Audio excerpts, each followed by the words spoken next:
पुराने समय से बहुत सारी मान्यताएं चली आ रही हैं। उनमें से कुछ आज भी की जाती हैं, जैसे कि मेला। मेला एक ऐसी जगह जहां अलग अलग तरह के लोग आते हैं, दूर दूर से। कोई घूमने फिरने के लिए तो कोई कुछ बेचने के लिए। कोई वहां कुछ खा रहा है तो कोई कुछ पका रहा है। कोई कुछ सिखा रहा है तो कोई लोगों को हंसा रहा है। कोई कुछ बांट रहा है तो कोई वहां पे कुछ काट रहा है। जी हाँ, आपने सही सुना। मैं इस कहानी में किसी जगह का नाम नहीं लूंगा, क्योंकि लोग फिर वहां के बारे में अपनी राय वैसे ही बना लेते हैं। क्या पता वहां पे जो मैंने देखा वो किसी और ने ना देखा हो।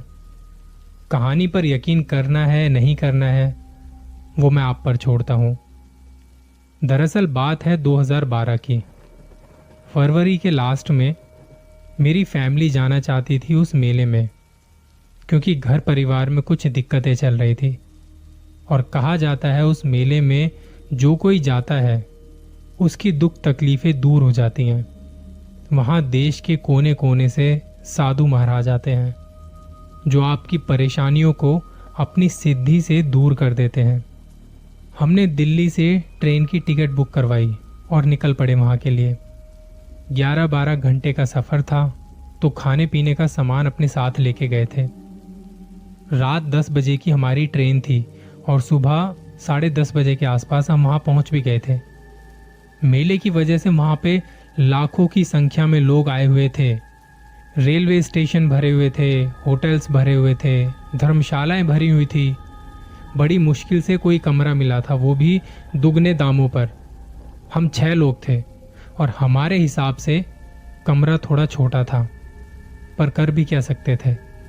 पापा ने कहा थोड़ा आराम करते हैं, फिर शाम को चलते हैं। हम लोग फ्रेश हुए, कुछ खाने को मंगवाया और 2-2.5 घंटे के लिए सो गए।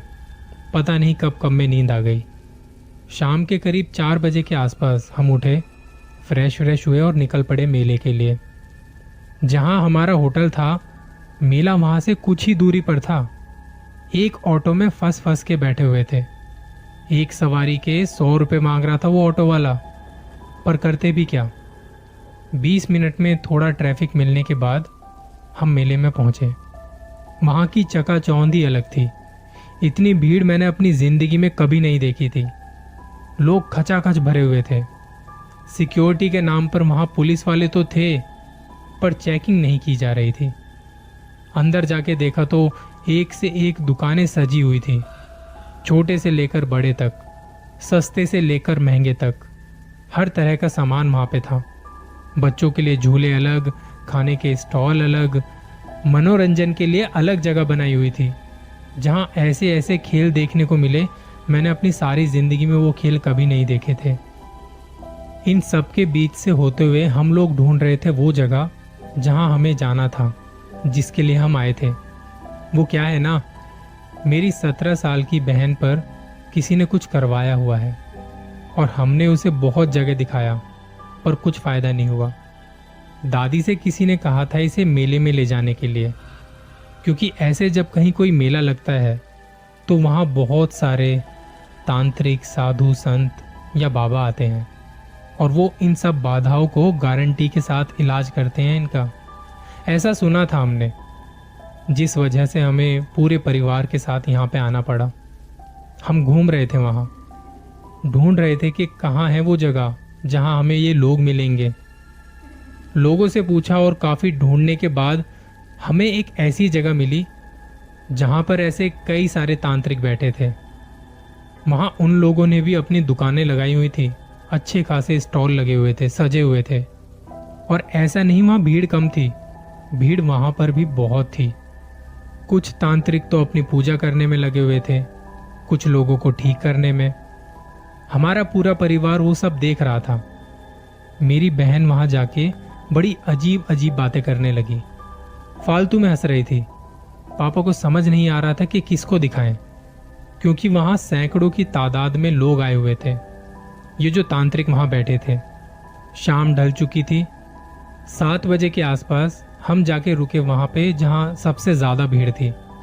पापा को लगा चलो देखते हैं ऐसा क्या है यहाँ पे। वहां अंदर 3 तांत्रिक बैठे थे। लोगों पर से झाड़ फूंक करके भूत निकाल रहे थे, ऐसा सुना था। लाइन लगी पड़ी थी वहां। शाम के वक्त थोड़ी थोड़ी ठंडक थी। वहां बीच में उन तांत्रिकों ने आग जलाई हुई थी और एक जगह कोने में उन्होंने कुछ बकरे बांधे हुए थे और वहां खून पड़ा था। मेरी बहन की तरह ना जाने कितनी ही लड़कियां थी वहां पे। किसी को ज्यादा तकलीफ थी तो किसी को थोड़ी कम। थोड़ी देर देखने के बाद वहां नंबर आता है एक लड़की का, जो रेवाड़ी से आई हुई थी। उसका परिवार भी उसके साथ था। वो लड़की एकदम कमजोर सी लग रही थी, किसी से कुछ बोल नहीं रही थी, आंखों के नीचे काले गड्ढे पड़ चुके थे। उनमें से एक तांत्रिक ने उस लड़की को अपने पास बिठाया। लग रहा था वो परिवार काफी देहात से आया हुआ है। तो उस तांत्रिक ने पहले उस लड़की के ऊपर झाड़ फूंक करना शुरू किया और वो लड़की हिलने लगी। बाकी दोनों तांत्रिक किसी और को देख रहे थे। जहां वो लड़की बैठी थी वहां उसके पापा को बुलाया गया और उनके कान में कुछ बात कही उस तांत्रिक ने। थोड़ी देर में वो अपनी जगह से उठा और जिस कोने में बकरे बंधे थे वहां जाके एक बकरे पर किसी धारदार हथियार से वार कर दिया। एक झटके में उस बकरे की गर्दन धड़ से अलग हो गई। तांत्रिक ने उसका खून अपने हाथों में भरा और लड़की के सर पे जाके मल दिया। ये नज़ारा विचलित कर देने वाला था। वो लड़की बस बैठी हुई थी। ये देख के मैंने पापा से कहा, पापा चलो यहाँ से। मम्मी भी कहने लगी चलो यहाँ से, हमारी मुन्नी ठीक है, इसे कहीं और दिखा देंगे। पर पापा और दादी वहाँ से हिले तक नहीं। मेरी बहन रोने लगी, उसे उल्टियाँ होने लगी। जानवरों की लाश और खून देखकर तो मेरा भी मन खराब हो गया था। समझ नहीं आ रहा था कि इसमें जानवरों का क्या दोष था, इन्हें क्यों मार रहे हैं। हम तीनों भाई बहन बहुत डर चुके थे। मम्मी हमें लेकर वहां से आगे बढ़ चली। पापा और दादी भी पीछे पीछे आ गए। एक जगह बैठ के मम्मी रोने लगी। मेरी बहन को उन्होंने गले लगाया हुआ था। थोड़ी देर में पापा भी आ गए, कहा कि चलो यहाँ से, ये सब ठीक नहीं है। मैं अपनी बच्ची को किसी ऐसे तांत्रिक के हाथ में नहीं छोड़ सकता। जितनी हमें उम्मीद थी कि यहाँ आके मेरी बहन ठीक हो जाएगी, उस पर पानी फिर चुका था। उस जगह से बहुत बदबू आ रही थी। जब हम बैठे बैठे ये सोच रहे थे कि आगे क्या करना है, तभी हमारे पास एक बाबा जी आते हैं। पूछते हैं कि क्या हुआ। हम में से किसी ने कुछ नहीं बताया उन्हें। उन्होंने बारी बारी से हमें देखा और मेरी बहन को देखते ही उनकी नजरें रुक सी गई। कहा कि ये बच्ची इतनी तकलीफ में क्यों है। दादी ने बोल दिया कि इसके ऊपर कोई हवा आई हुई है, किसी ने कुछ करवाया हुआ है। बाबा जी ने कहा इसे ठीक कर सकता हूं मैं। मम्मी ने कहा नहीं, हमें नहीं करवाना, मैं अपनी बेटी की वजह से किसी जानवर की मौत नहीं देख सकती। बाबा ने कहा इसकी तबीयत ज़्यादा खराब हो रही है, जल्दी से कुछ नहीं किया तो जान चली जाएगी इसकी। हम तीनों बहन भाई मम्मी से लिपट कर रो रहे थे और पापा हमारे पास ही खड़े ये सब देख रहे थे। उनकी आंखों में भी आंसू थे। बाबा ने कहा जैसी तुम्हारी इच्छा, मैं वहीं सामने बैठा हूँ, कुछ समझ आए तो चले आना। पापा ने कहा अभी आता हूँ। वो बाबा जी के पास चले गए और उन्हें बताया कि हम सब डरे हुए हैं, अभी वहाँ एक बकरे की बलि देख कर आए हैं। आप मेरी बेटी को बिना किसी जानवर को मारे बचा सकते हो। बाबा ने कहा किसी को मारकर किसी की जान बचाना मेरी सिद्धि में नहीं है। अगर भरोसा है तो अंदर आ जाओ, मैं वहीं बैठा हूँ। बाबा चले गए। पापा आए और हमें समझाने लगे कि एक बार चल के देखते हैं।